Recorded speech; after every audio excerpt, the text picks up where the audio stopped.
Welcome back to Folk in the Front Room. Special guest today is Chico Holton, who's come to see us in the front room here, and he's going to be doing a few numbers, which we'll be doing later. So I just want to have a little chat with you, Chico, about your musical career and when did it start. So what age did you start doing anything musical, and how did you start? What was the beginning? When I was 14 years old. You was a little one. I still am. Oh, you want more? Yeah, 14. What did you learn? I heard Dwayne Eddy. Okay. You've ever heard of Dwayne Eddy? I have heard of him, yeah. Dwayne Eddy was a famous rock guitarist back when I was 14. That would have been about 1958. Uh-huh. And I heard him on probably Radio Luxembourg. And the sheer sound and the volume of his beautiful Gretsch guitar drove me wild. So it's the guitar that you liked? Oh, yes. Uh-huh. Right. And I heard, prior to that, I heard mainly American music, like doo-wop music and rock and roll, of course, Elvis Presley, Ricky Nelson, Buddy Holly, all those great artists. But it was Dwayne Eddy that made me want to play guitar. Okay. And so what did you go out? Did you go straight out and buy a guitar at 14? My mum bought me one, my Oh, mummy. I think she paid £2.50 for it. It was totally unplayable. Uh-huh. The neck was like a tree trunk. I could barely get my little hands around it.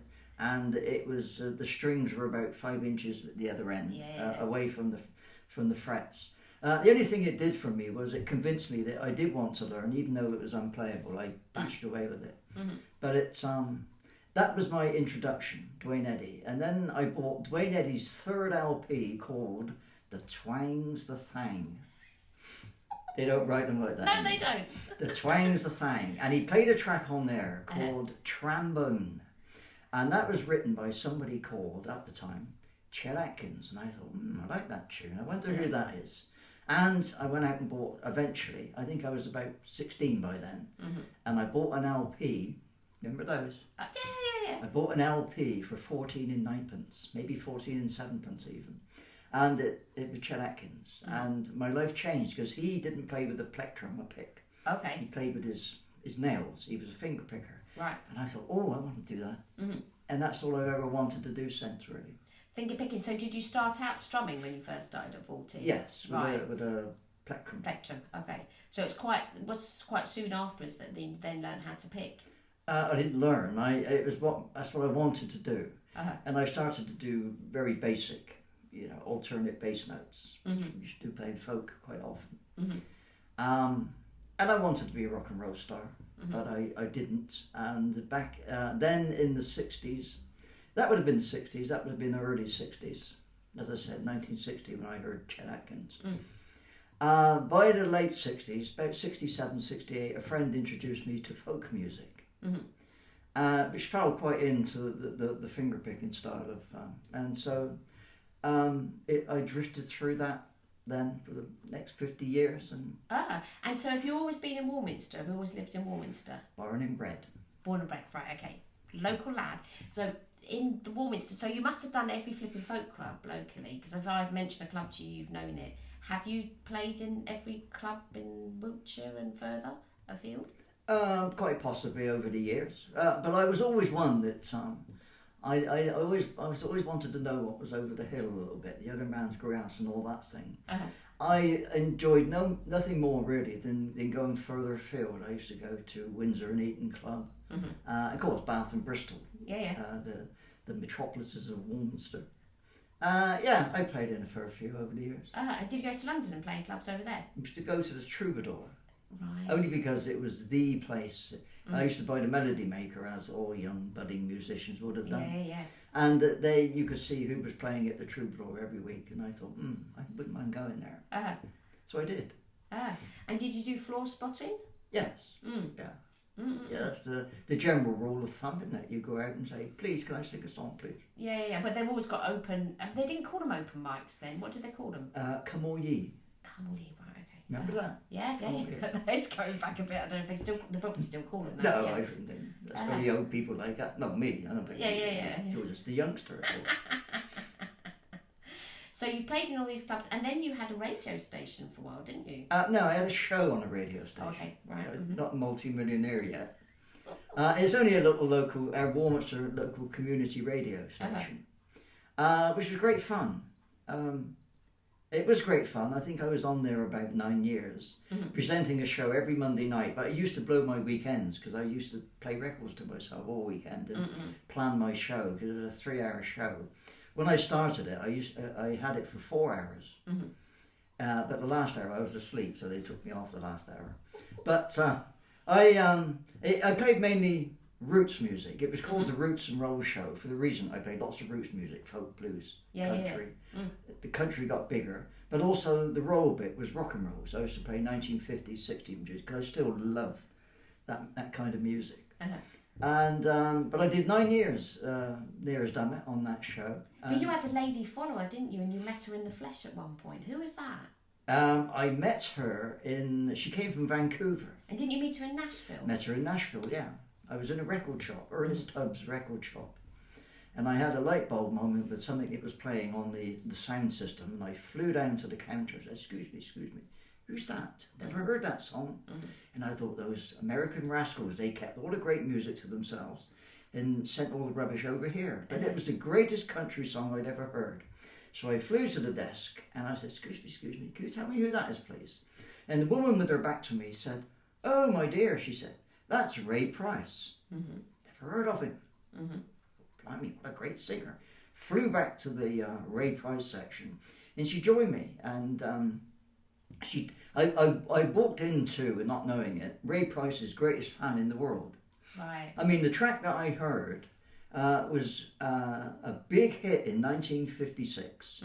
I think it spent something like 16 weeks at number 1 and about 40 odd weeks on the American country charts. It was a huge record. Yeah. I never heard it before. So, yeah, and she used to tune in from Vancouver every Monday. And a friend of hers down the road used to listen as well, which I thought was so cool. It was lovely. Because they used to email me live when I was on air, which was great. Yeah. But I packed the radio show in because I'm very quick on the uptake. I realised when I used to go out to clubs that I was getting fed up with the songs I was singing. A bit like the audiences, really. They were not that one again. And I suddenly realised that I hadn't written any songs. And I thought, about 9 years. And light bulb, because I was doing this show. Right. So I left the show to go back to a bit of writing. Sadly, I haven't written too much, but I'm always piddling with new stuff. Okay, so there's new stuff still coming out. Oh, it comes out every day, but it's disappeared by the end of the day. That's the trouble. I've only written one in the last couple of years that I've kept. A tune called 70 Year and 10. Okay. Which is rather apt, of course. Yeah. Very current. I was going to write it when I was 60, but I blinked. And suddenly the 10 years had gone because it was the 70 Year and 10. I wanted to write it on the upcoming. Yeah. So I wrote it. I wrote about the blink, really. Okay. And suddenly I was 70. And so I wrote it then. But you've done lots of clubs. Remember when I first started the Bath Acoustic Club? Chica was there my first night when we opened it, and you turned up and you did your thing. And a new club. Had to put my face in. Pardon? It was a new club, so I had to go and... Yeah. But you were there all the way through that I was running it, and then Chico took it over when I resigned or whatever the word. Well, only because it was a good club. I mean, you ran a good club. Thank you. Yes. Well, I thought I'd get it's now in my front room, yeah. What I got to do to get into Mary's front room. But yes, it was a good club. Very open-minded club.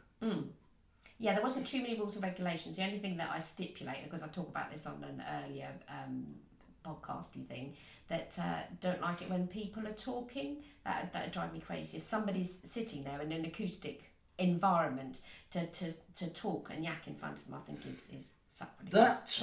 That's a throwback or a come over from folk clubs, because folk clubs are run along those lines, as you know. I mean, you don't sort of chit chat in a folk club, and you don't get up halfway through someone's song. You sit there and cross your legs and wait until they finish and then run to the loo. But the etiquette, I think, is the word. Yeah, and I think that can be a thing that's lost. But we're not going to be reminiscing about that. That can be reattained. But the important thing for yourself is that you've got a musical knowledge. Okay, tons of musical knowledge, like you say. You like the 60s and the 50s as well. Yes, 50s and 60s. So I've gone backwards. I reckon. I went backwards. I'm obsessed with 50s music. Okay. Without the 50s, the 60s wouldn't have happened. I know it's a bit of a silly statement and an obvious statement. But you said before that Elvis Presley is someone that you respect. Yes. Yeah, of course you do. Uh-huh. The Everly Brothers Uh-huh. came up with one of the greatest statements of all time. They were asked, did Elvis open any doors for you? And they said, no, he kicked them down, Right. which I think was the way to look at Elvis. Mm-mm-mm.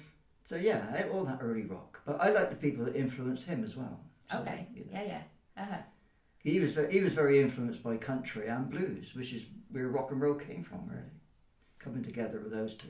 Mm-mm-mm. Yeah. And so have you enjoyed your musical career? Not that we're saying that you're at the end of it, but have you enjoyed so I think far? I probably am. I think I've loved. Even today, at this great age, I still could sit all day and play guitar. I think is the most relaxing, beautiful thing that I could do. I love it. Yeah, I'd like to have made a few million, or 1 million would have been... 500,000? We'll keep going. But yeah, I would like to have been more successful. But, you know, I've had a few brushes. And What makes you think you haven't been successful? Because everybody in the West Country knows Chico. You know, I can go places and I'll go, oh, do you know Chico? Yeah, everybody does know you, man. Well, it's only because there's one of us. There's only one of you? Yeah, Chico. I mean, Yeah. the other one was a pop singer. Right. But yeah, I mean, there weren't many. It was a good name to have because everybody remembers it. Oh yeah, yeah, I've heard of Chico.